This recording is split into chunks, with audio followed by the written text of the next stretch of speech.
BVCED cell. Mr. Saurabh Anand, a fitness enthusiast, discussed several areas of technology and fitness in order to get astounding outcomes, based on his personal interest in the previous episode. Keeping up the same passion, today we have Akash Kolluru, a man with innovative approaches and various perspectives on the web. He also has a wide range of interest, including politics, technology, and business. This is Prashansa and Nagesh hosting today's podcast. He was a journalist, communications and PR head, and the list goes on. Truly a Renaissance man. It is to be acknowledged that it is to be acknowledged that you have led many campaigns on gaming and have always been active for the gamers out there. We are sure you have also paused your game to be here. So without wasting any time, I would like to ask, Good one. as you have led many successful campaigns for one of India's gaming giants, where do you see the Indian gaming fraternity going? Well, to be very honest with you, I genuinely believe that as on date, the regulatory framework in India isn't really cozying up to the gaming scene. Therefore, the requirement of top-notch communications professionals who are entering the scene right now. India has everything that it takes to establish itself as a gaming superpower. You see the valuations of gaming companies like Dream11, Winzo, the brand that I worked with. You look at MPL. You look at any of these companies, for instance, you will realize the fact that their valuations have shot up, and all of them are unicorns as on date. I mean, may not be on paper, one or two of them, but their valuations are above $1 billion for sure. Now, the issue is when gaming is becoming such a mainstream phenomenon, when people are cozying up to hyper-casual games, I'm pretty sure, gaming does not have to be Dota or Call of Duty. A lot of these apps run on small-time games such as Callbreak, small-time games such as Rummy or Poker. The regulatory framework not only needs to cozy up to the gaming industry, but also needs to facilitate the expansion and the growth of the gaming industry in India. And only then is it possible for Indian companies to do whatever they want to do at the global stage. As of now, unfortunately, either due to the lack of knowledge or lack of clarity or lack of intent to do it, I genuinely believe that the regulators haven't done as much as they should have to encourage this space. Because when you're looking at a global recession that everybody's possibly talking about, you're looking at a lot of big companies laying off, including the likes of Amazon, including the likes of other brands which are world-renowned names, right? I think Web3 and gaming is one industry, despite the crypto crash, I would say, especially the Metaverse industry, which is surviving fairly well. Yes, there have been companies in this particular space as well which have cut down on costs. Having said that, the impact is negligible as compared to mainstream SaaS platforms or mainstream SaaS companies. So India has the scope to be a superpower in the gaming industry globally, if and only if the regulators do what needs to be done. Because without the regulators being on your side, without them deciding on what is a game of skill, what is a game of chance, how do you arrive at the conclusion? Because as of now, it depends on the discretion of the person taking that call. So in a sense, for students, because most of them are going to be students watching this, there's two kinds of games. Games of chance are illegal in India, which is nothing but gambling or wagering, right? Games of skill essentially are games where there's a predominant amount of skill involved. Technically meaning that at least 51% of skill involved. Yeah. Now, how do you arrive at the conclusion that this particular game has 51% of skill involved? There is no framework to arrive at that. So that needs to be done at a regulatory front to funnel or become a rocket thruster, so to say, for the Indian gaming industry to flourish in the future. And as we have seen in the lockdown that PUBG was banned. Yes. And then India came up with a game called Fall Cheap. But that didn't really work well. So do you think India will be able to produce its own game, like with its own game house? 100%. There are a lot of mainstream AAA producers who are coming out of India at the moment. Super Gaming is coming up. There's a studio called Super Gaming based out of Bengaluru, which is coming up with a really cool game. I really like as much as I could see. They put out a teaser, if I'm not wrong. We do have the tech capabilities. We do have the vision. We do have the visionaries who can make that happen. Now it all boils down to what kind of returns are they getting from the industry, right?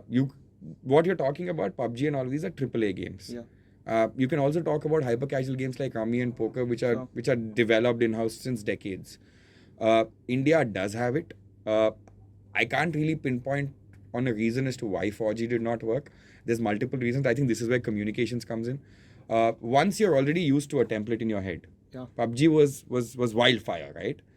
Once you're already used to a template, something as simple as tweaking that 10% can irritate people because they're already used to a template being established. That is where you need to influence people at a subconscious level. The ideal strategy, according to me, in my personal opinion, again, not an industry expert or a coder, but I genuinely believe that they should have gone farther away from the concept of PUBG while making that game, because you can't play Arnab Goswami's game and beat him. It's as simple as that. He's the best at what he does. So you can't beat those behind PUBG at what they do. So rather than trying to make a copy of a PUBG, you should have gone the other way and made something that was really unique to attract and garner the kind of love that PUBG garnered. So that I think, but yeah, the capability front that you asked me, it is there. It is definitely there. The company that I'm working with right now, our entire backbone is not only from India, but is also from South India at this point in time. So I would say, I mean, we're one of the best talent pools that there are in the world. Now it all depends on how we use it. It all depends on how students at your age are educated about opportunities. It all depends on how you open yourselves up to different kinds of learning. What you're doing right now, recording this, trust me, is a giant step towards understanding what you want to do in your careers later on. Not a lot of people might realize that. Being able to handle a camera like that, being able to handle a mic, being able to question the way you're doing. I know of a lot of batchmates when I was studying in the same college who could not possibly do it. So you're beating out your fears at this age. But apart from that, you also need to know where the demand lies. Right? So the talent pool exists. I would say most of them do want to do something in life. Now it all depends on whether the industry cozies up, because the industry also needs to get involved into upskilling people. Because we know what the industry wants and requires. We cannot go by textbook. Gaming is a new phenomenon, as you said. We cannot go by textbook old school courses which teach you maybe Java or Python and just limit yourselves to that. So therefore, I think the industry needs to step in, educational institutions need to come out, industry experts need to come and talk, interact with students. It is a cohesive effort that will make it happen. But in one word, the talent pool exists and India can make it.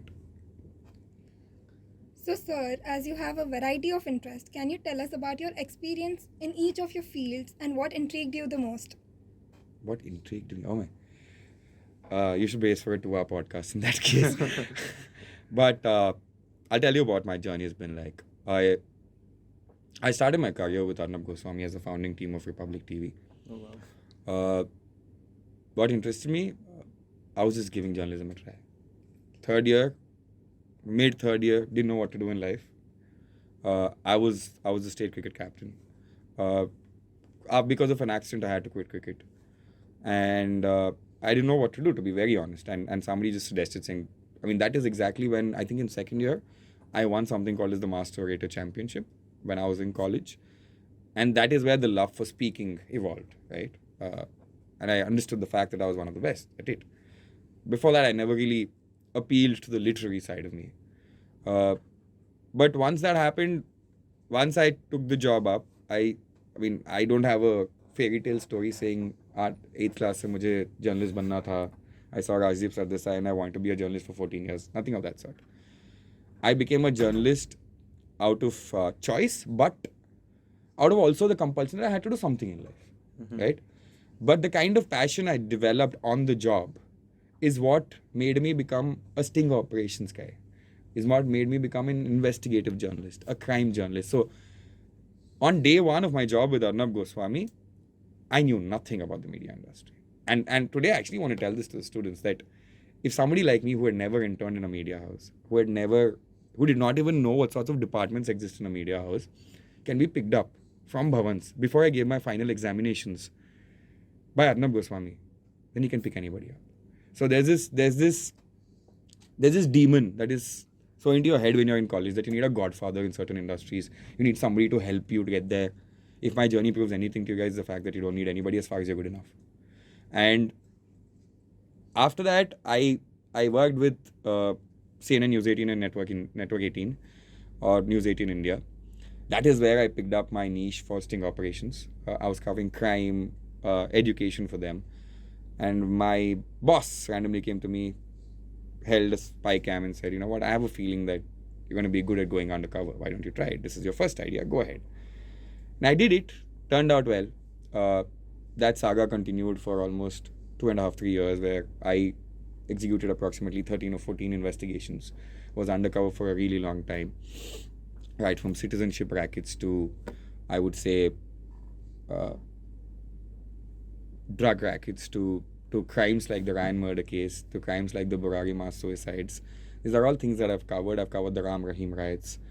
What intrigued me in journalism is the power that you have.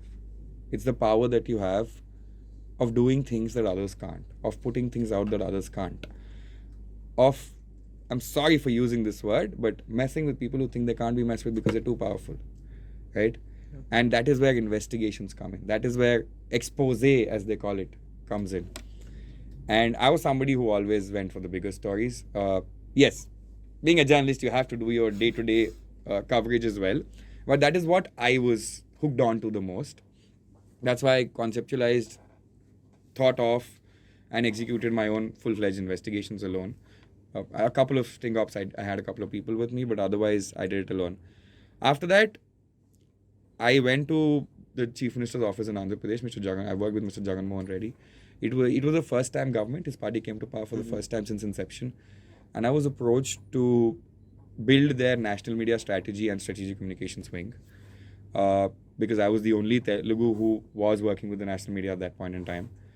And once I did that for 2 years, I felt a little saturated because I had done what they had hired me for. My team was well trained enough to, I would say, do the work without needing me. That's when I quit the Chief Minister's office and I started building the vertical for Windsor. And now I'm building the vertical for Metapolis. What intrigues me in all of these things, what a lot of people do not understand when I say communications is the fact that there's at least 5 different kinds of communications. There's stratcoms, which is strategic communications, which feeds into every other vertical. There's policy communications, there's marketing communications, there's brand communications, there's hardcore PR and communications material that goes out like press releases, etc. My vision is to master all of them and then sit at the top. I want to get my hands in, I want to experience them day in and day out and execute campaigns and then claim that, okay, I've mastered them all. I'm at the last leg right now. I've done hardcore journalism. I've done political PR, which is the toughest form of PR to do because there's so many sensitivities, if that's even a word attached. You're going to piss somebody off. You're talking about 5.5 crore people. So you're going to piss somebody off at some point with every word that you say. So after handling that, brand comms was easy for me. And today when I'm building brands, I know that this is the full stop in terms of me trying to get into every vertical.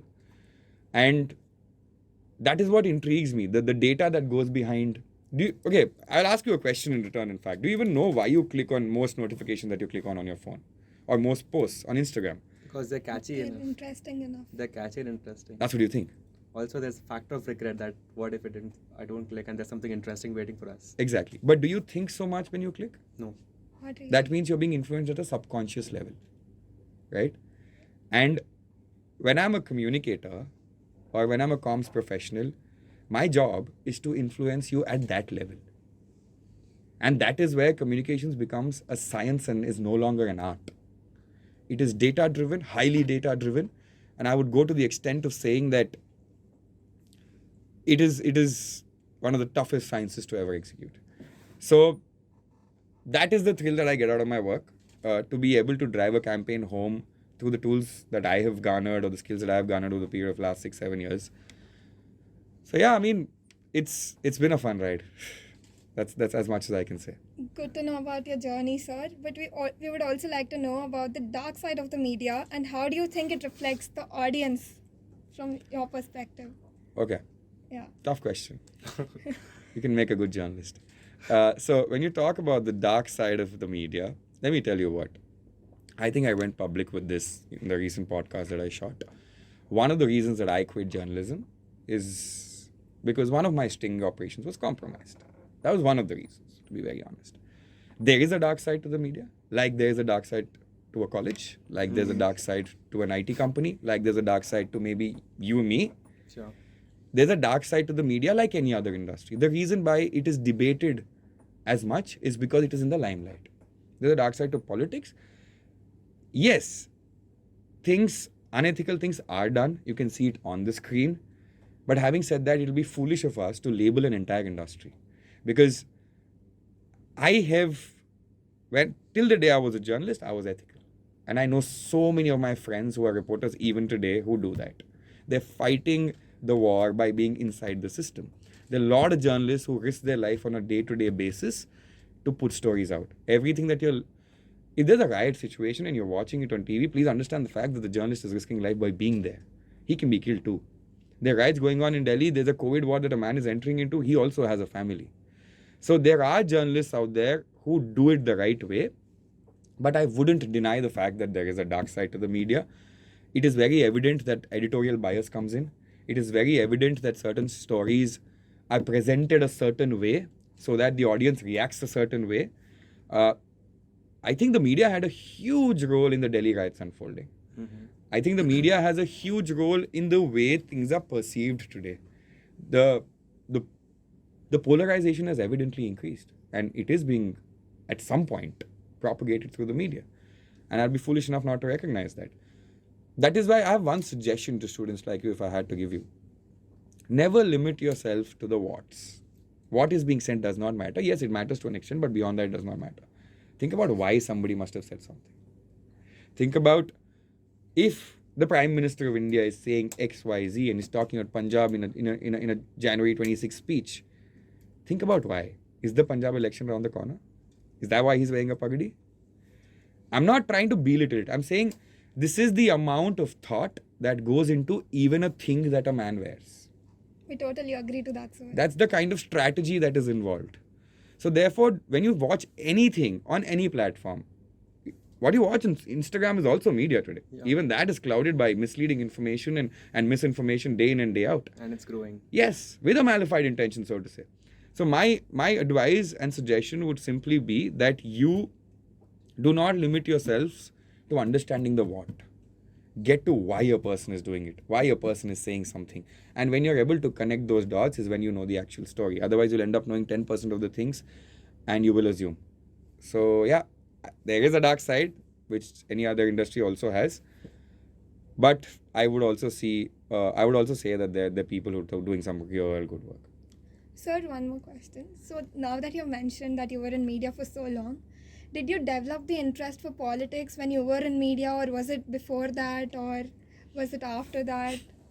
So this is very, very... I mean, not really. No. Many people are into politics, so that's... Yeah, this is very weird for me to say this because today I can't survive without politics. My phone keeps beeping all the time with updates from sources. But until the day I got to know that I was going to become a journalist, I had never watched news. Okay. Except for when maybe India won the World Cup or something like that. That's a long time ago. I had never watched news. And I'm not a follower of news. The only reason why I could connect and make sense of things is because I had given my, I think, CLAT entrance. Okay. And for that, you prepare on your GK. So that's Yeah. as much as I could remember. And that's as much as I could. And after that, because it was a genuine interest, when I don't know something, I get irritated as to how I don't know it. So I'd learn more about it. So that habit of mine or that trait of mine has ensured that after learning for CLAT, I continued keeping in touch with current affairs. I continued keeping in touch with politics, but not extensively. But majorly, I have developed my political interests after becoming a journalist, after understanding what I just told you, as to why a man wears a certain thing. I'm like, is this how deep it is? And once you get into the whole cycle of understanding the whys, it is very interesting. And then I ended up working with a politician. So I obviously had to be interested in politics. So there is a thing in media that political journalists, more often than not, have their growth journey pretty sorted. Okay. So most journalists would prefer being a political journalist than a crime journalist because most of the anchors who come on air have been political journalists. Crime journalists, more often than not, you'll see a lesser percentage of crime journalists becoming anchors. So that is another reason why a lot of people choose to be political journalists. Okay, sir. Thank you. So as I've said that Web3 is a blessing to society. So why do you think that Web3 is a blessing to society? I wouldn't say it is a blessing to society. I would go to the extent of saying it's a blessing to my industry. Okay. Please understand the fact that every time an industry has come to the fore, so when e-commerce became a thing, when it was unfolding, every communications professional who worked on these e-commerce brands today is the most experienced ever in that industry to run communications. So in a sense, you are defining and coining things on the go. It gives you the chance to start off on a blank slate. My experience of 6 years will not matter if somebody of 1 year with 1 year of experience can just fit into the Web3 bill and do communications better than me. So what I've done before this does not really matter. So all the new age communications professionals who are coming in right now, and especially those of my age who are at the brink of the mid-career phase, I think that's a blessing for us, because if 5 years down the lane, if I'm the most experienced in that industry, I'm a stalwart. In which other industry do you become a stalwart in 5 years? I mean, and second point being, you are defining the fundamentals of an industry which is going to stick around for at least 100 years. So you are a part of the process of making an industry, of making $1 trillion industry. So I would genuinely say it's a blessing, and this is the right time for any comms professional to enter Web3. How is it a blessing for society in terms of product? Man, the tech's insane. So the use cases are innumerable. If I start listing them down, I mean, the entire podcast is going to run away. But I genuinely think that is the future. Not a lot of people understand that at the moment because they don't understand the tech behind it. They just see it as a virtual world. How is this different from a VR headset? How am I going to use it? There's no lockdown anymore, so is this even going to make sense? That's because even companies in this industry are coining use cases as they go.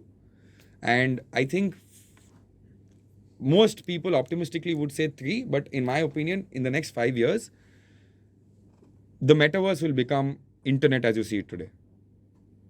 And the metaverse, as far as I'm concerned, is the next internet. And that is the tagline of the brand that I work with. So I genuinely think that it is a blessing in both cases, both use cases wise and for my industry. So you believe that metaverse is going to be a trend for online meetings, correct? Yes. So how will the metaverse reframe the human-centered experiences? From the point of view of firms also. I'll tell you what, if anybody has ever claimed that the metaverse or any digital world or any digital experience will replace the physical world, they're fooling you.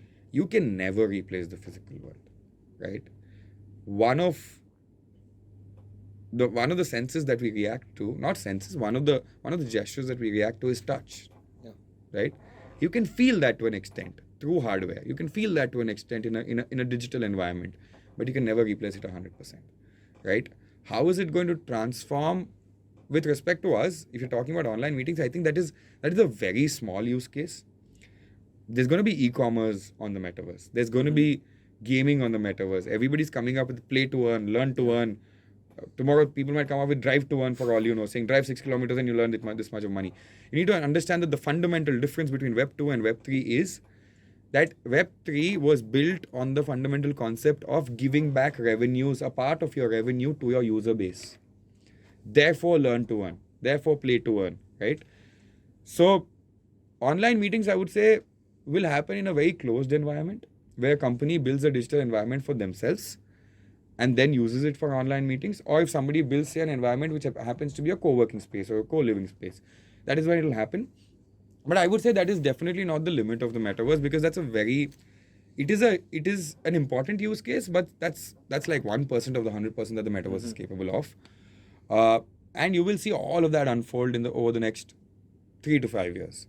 And with respect to our brand, so in a sense, we're the world's first Metaverse as a service platform. The phrase Metaverse as a service, in fact, was never used before my CEO used it.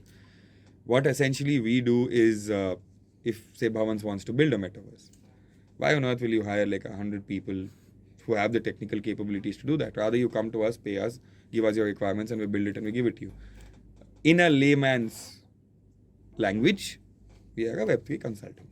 But we don't like using that phrase for obvious reasons. But yeah, in a sense, that is what we are. And we're very soon coming up a lot of our own products. coming up with a lot of our own products as well, which I can't speak of right now because they still haven't been launched. So Sure. it's as simple as that. Okay. Sir, also that you have already been to many campaigns, what would you consider to be your most creative or effective campaign? I wouldn't say creative. That was a hard time that all of us were going through. This was during the second wave of COVID. I was handling media outreach and strategy for Jagan Mohan Reddy, the Andhra Pradesh Chief Minister. And the campaign that we ran, this was a time when I think all of you must have heard that Kerala is doing well, the Kerala model is doing well, etc. Everybody was talking about the Kerala model. And very soon we realized that AP's work, AP at one point in time did not have the capability to conduct one RT-PCR test. All their samples had to be sent to Hyderabad to get those tests done. From there to 6 months later, topping the tests per million charts in the country, AP came a long way from where they started. So we realized that AP's story, we didn't want to sabotage Kerala's story because they were also doing well. And this is not a competition, right? But we knew that AP's story was much larger because Kerala always had the health infrastructure. Kerala always had the backbones settled and they had the experience of dealing with crisis situations. Right? Here you're looking at a first-time chief minister who's young. You're looking at him, 6 months, 8 months into his tenure. You're looking at a global crisis. Kerala is known to be the health hub of India. Kerala has dealt with floods during successive years just before that. So they had a framework that was built. But the way AP handled it, I think that was the best model in the country. So we started running a campaign around the Andhra model, right? And these were all facts. We had numbers that were supporting us. There was an entire village volunteer system that was set up, which, essentially ensuring that each volunteer dedicates herself or himself to 50 households. Every house was surveyed at least 5 times in 6 months. So when we put all of these things out, we started doing it very exclusively with media houses. We started giving stories exclusively to one media house each at a time. And we wanted to build it up. It was built up eventually to an extent where the World Health Organization wrote a copy exclusively on my campaign saying the Andhra model is doing well. So I think the reason why that is the best campaign that I have run till date, A, because a global organization like the WHO has recognized it, and B, it was very close to our hearts.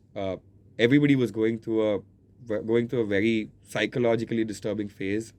We were seeing bodies on a day-to-day basis, both loved ones as well as at work. It was a time where maybe I personally needed that kick out of life. So it means a lot to me at a personal level as well as at a professional level for the following reasons. So do you think changing careers frequently was beneficial to you? Also, would you recommend frequently changing careers to aspiring students like us? See, you need to have your 5-year and 8-year game or 10-year game.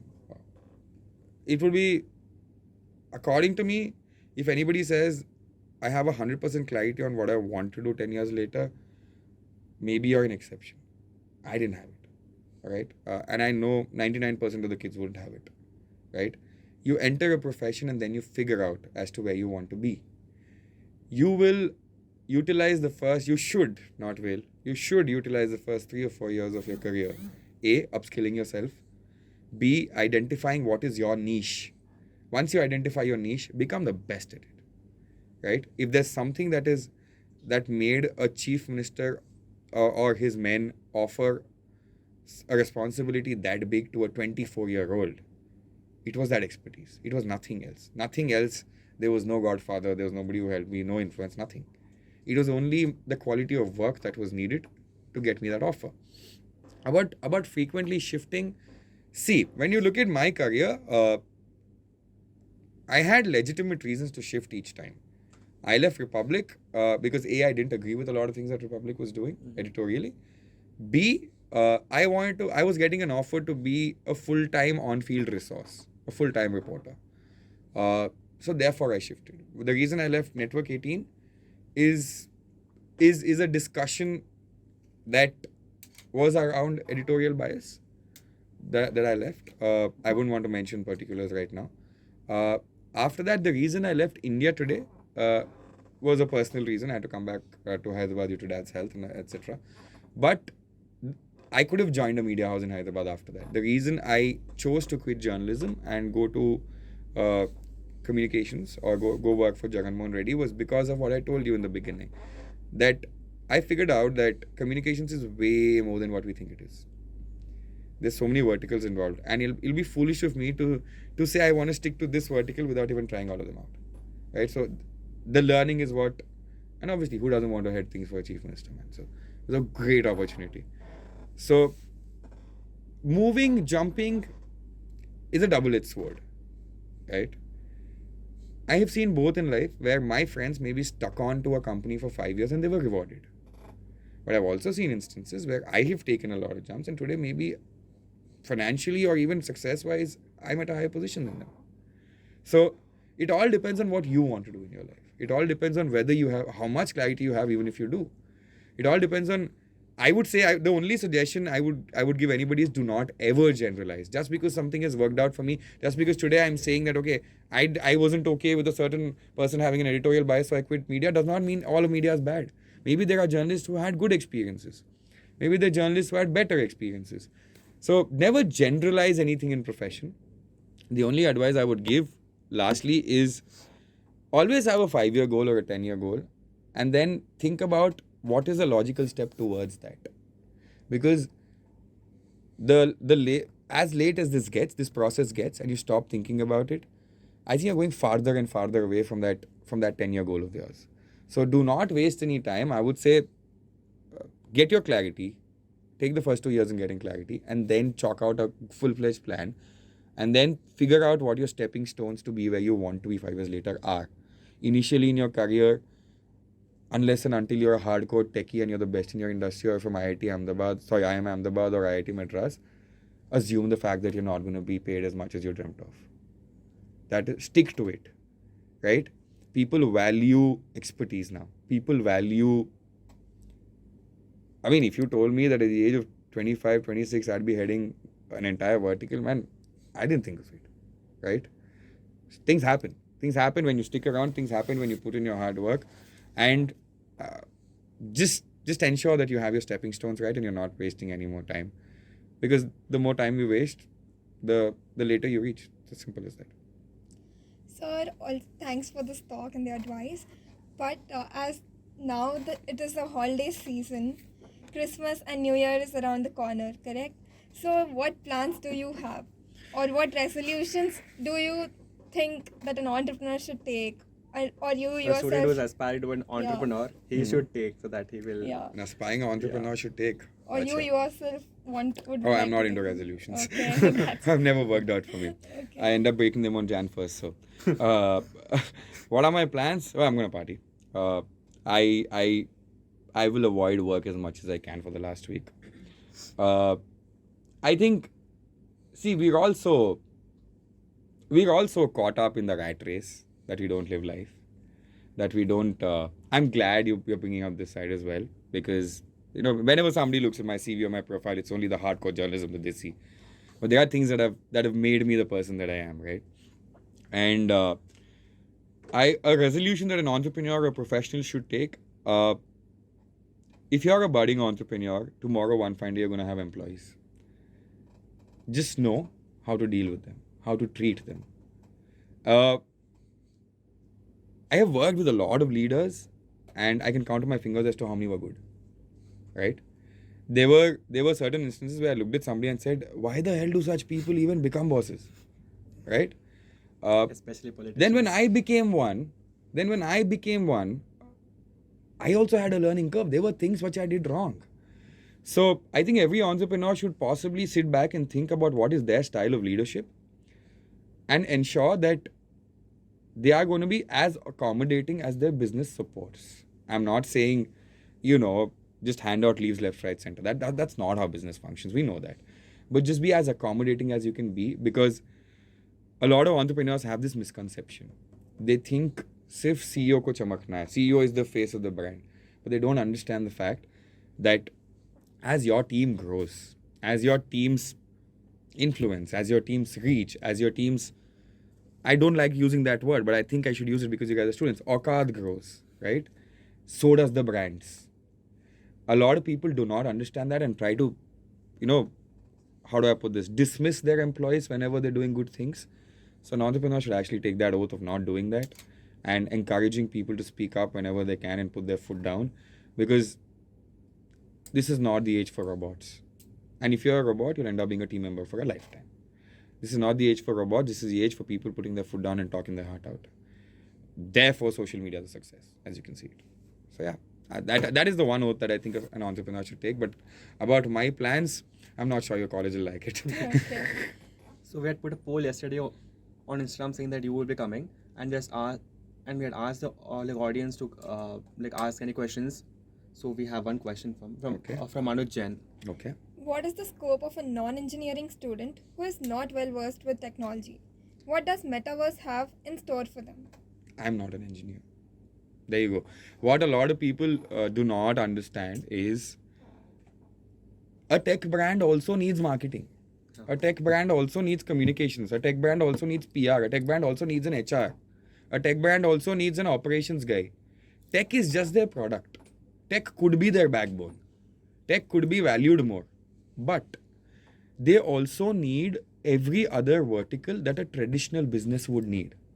So therefore, for somebody who's not an engineer, figure out an industry for yourself, figure out a vertical for yourself, and you can get in. I mean, today we have all sorts of people working for us, right from 3D artists to modelers to texturers to communications professionals to social media experts.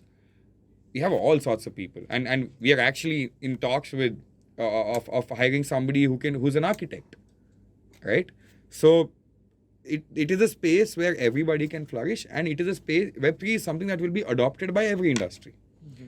So I think sky's the limit in terms of opportunities when it comes to the Web3, irrespective of whether or not you're a techie. There's another question from Siddharth. Okay. Siddharth. Disadvantage of Metaverse, the future of human race. I don't say that. I would never say that, and I genuinely think that there is this rumor, I don't know what to call it, there's this hava around, people can get murdered on the Metaverse, etc., etc. I mean, who are these people, man? I really don't understand. You're in that Metaverse environment through your digital avatar. People are doing everything that they can to keep the environment safe. When internet came about, I'm pretty sure you guys had this experience. I'm not sure you did because of your age. So when we started using phones, right? Our parents, day in and day out, used to trouble us for it. Saying, hamesha phone pe rehte ho, etc. We face it even now. Right? And now is a day when my father uses more of the phone than me and keeps telling me as to how I can download movies from the internet. Now my point is, what the internet was when it came about and how it is today, people started getting used to the concept. Therefore, the same with the Metaverse. People as on date do not understand it, do not know how they can use it. That is the reason why people like me come in, to tell the brands, to tell, I would say, stakeholders of all sorts, that you can use this technology and this is how you can do it. I wouldn't say it is never going to be the future of human race. It could be the future of interactions. Like as on date, we couldn't imagine sending a picture in 10 seconds. We couldn't imagine sending somebody's number in 10 seconds. We do that as of now. So the way you interact with stakeholders will become different for sure. But otherwise, I don't think it's going to replace, or it is even going to try to replace the physical form in any way. That's not going to be possible. Thank you. I appreciate you taking the time to appear on our podcast. You are the first alumnus guest speaker of our podcast, therefore holding a special place in our hearts. We are genuinely happy about you taking some time and talking about the interesting aspects of your life as well as the career opportunities, giving our audience insights into your adventurous careers. Thank you. That means a lot. Thank you for having me. And yeah, like you said, this is my college, so whenever. Thank you. Thank you, sir. Thanks a lot.